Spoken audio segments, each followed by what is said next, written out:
हुक्का एक ऐसी चीज़ है जिसको कि लोग बहुत मज़े से पीते हैं।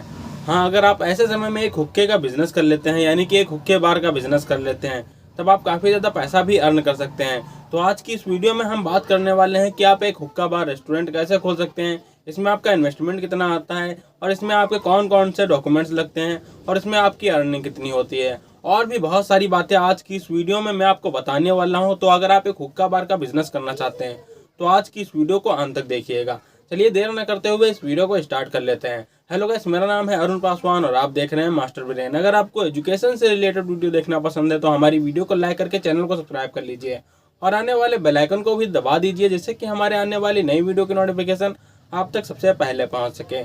चलिए सबसे पहले हम बात कर लेते हैं कि अगर आप एक हुक्का बार खोलने जा रहे हैं तो इसमें आपके डॉक्यूमेंट्स कौन कौन से लगेंगे। देखिए, डॉक्यूमेंट्स के नाम पर अगर हम देखें लाइसेंस कितने लगेंगे, तो लाइसेंस आपका एक यहाँ पे नहीं लगने वाला है, यहाँ पे लाइसेंस आपके कई सारे लगने वाले हैं। लेकिन सबसे पहले हम बात कर लेते हैं कि अगर आप एक हुक्का बार खोलना चाहते हैं तो उसके लिए आपको जगह कौन सी चुननी पड़ेगी।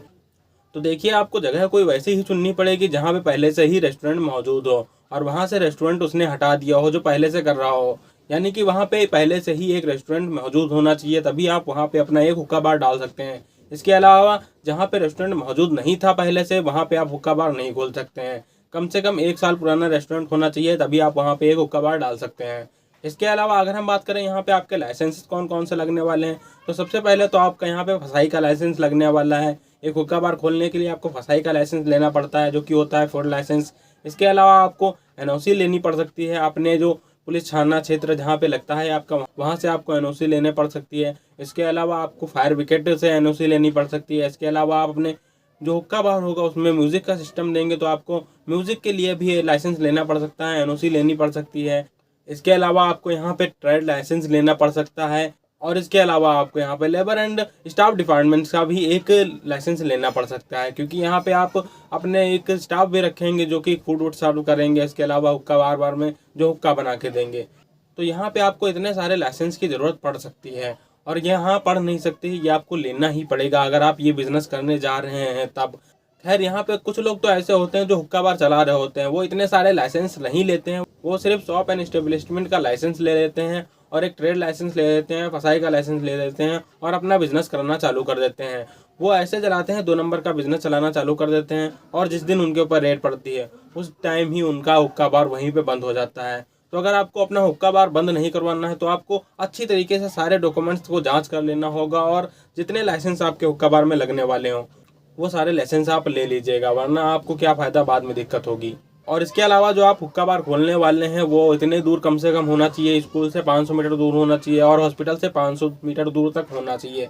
यानी कि जहाँ पे आपका हुक्का बार हो उससे 500 मीटर दूर तक कोई हॉस्पिटल या फिर स्कूल नहीं मौजूद होना चाहिए। और इसके अलावा आपके हुक्का बार में 18 ईयर के नीचे का बच्चा कोई नहीं होना चाहिए। अगर आपके रेस्टोरेंट में 18 ईयर का नीचे का कोई भी बच्चा आता है तब आपके यहाँ पे रेस्टोरेंट बंद हो सकता है। तो आपको ये ध्यान रखना होगा कि आपको अपने इस रेस्टोरेंट में 18 ईयर से कम वाले बच्चों को एंट्री नहीं देनी है। इसके अलावा आपको क्या करना होगा, आपको अपने हुक्का बार में एक सीसीटीवी कैमरा लगवाना होगा, 1 या 2 या जितने भी आप लगवा सकते हैं सीसीटीवी कैमरा। इसके अलावा अपने एक रेस्टोरेंट के बाहर भी आपको सीसीटीवी कैमरा लगवाना होगा और इसके अलावा कम से कम उस कैमरे में 3 महीने पुरानी फ़ोटोज़ मौजूद होनी चाहिए।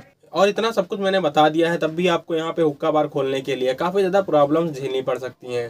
जैसे कि अगर आपका कोई शहर ऐसा है जहाँ पे हुक्का बार रेस्टोरेंट खोलना मना है, तब आप वहाँ पे बिल्कुल भी हुक्का बार नहीं खोल सकते हैं। जैसे कि मैं एक सीतापुर के एरिया में रहता हूँ, यहाँ पे हुक्का बार रेस्टोरेंट खोलना बिल्कुल ही बैन है। तो यहाँ पे अगर आप किसी भी तरीके की कोशिश करके हुक्का बार खोलना चाहते हैं तो आप बिल्कुल भी तरीके से नहीं खोल पाएंगे। इसके अलावा अगर आप लखनऊ दिल्ली जैसे एरिया में रहते हैं तब आप वहाँ पे खोल सकते हैं, वहाँ पे आपको लेकिन सारे लाइसेंस पूरे करने पड़ेंगे। तो यहाँ पे शहर बहुत ज़्यादा डिपेंड करता है, एरिया बहुत ज़्यादा डिपेंड करता है एक हुक्का बार खोलने के लिए। अगर आपके एरिया में हुक्का बार बैन है तो आप बिल्कुल भी हुक्का बार नहीं खोल सकते हैं। और अगर हम बात करें आपका इसमें इन्वेस्टमेंट कितना जाएगा, तो यहाँ पे जितने भी मैंने लाइसेंस बताए हैं या फिर आपको पता कर लेना होगा और कितने लाइसेंस लगते हैं। तो यहाँ पे जितने भी आप लाइसेंस बनवाएंगे तो कम से कम उसमें 1.5 से 2 लाख रुपए तो आपको लाइसेंस बनवाने में ही लग जाएगा। और इसके अलावा आपको पहले से ही एक रेस्टोरेंट खोल रखना होगा। 1 साल पुराना आपका फूड लाइसेंस होना चाहिए, 1 साल पुराना आपका ट्रेड लाइसेंस होना चाहिए, 1 साल पुराना आपका शॉप एंड एस्टेब्लिशमेंट लाइसेंस होना चाहिए, तभी आप ये बिज़नेस कर पाएंगे। यहाँ पे आपका कम से कम लाइसेंस लेने में ही 2 से 2.5 लाख रुपए लग सकता है। और इसके अलावा आप कोई रेस्टोरेंट वाली जगह लेंगे, उसके ऊपर आपका ये इन्वेस्टमेंट जाएगा। तो यहाँ पे कम से कम अगर माना जाए तो आपका 4 से 5 लाख रुपए तो आपका ये इन्वेस्टमेंट होने वाला ही है। अगर आपके पास में पहले से ही रेस्टोरेंट मौजूद है तो आप यहाँ पे 2 से 3 लाख रुपए लगा के आराम से ये बिजनेस कर सकते हैं। ओके गाइस, ये थी एक छोटी सी वीडियो जिससे कि आप एक हुक्का बार का बिजनेस आराम से कर सकते हैं। अगर आपको ये वीडियो इंफॉर्मेटिव लगी हो तो हमारी वीडियो को लाइक करके जरूर जाइएगा। मैं मिलता हूँ आपको नेक्स्ट वीडियो में, तब तक के लिए गुड बाय।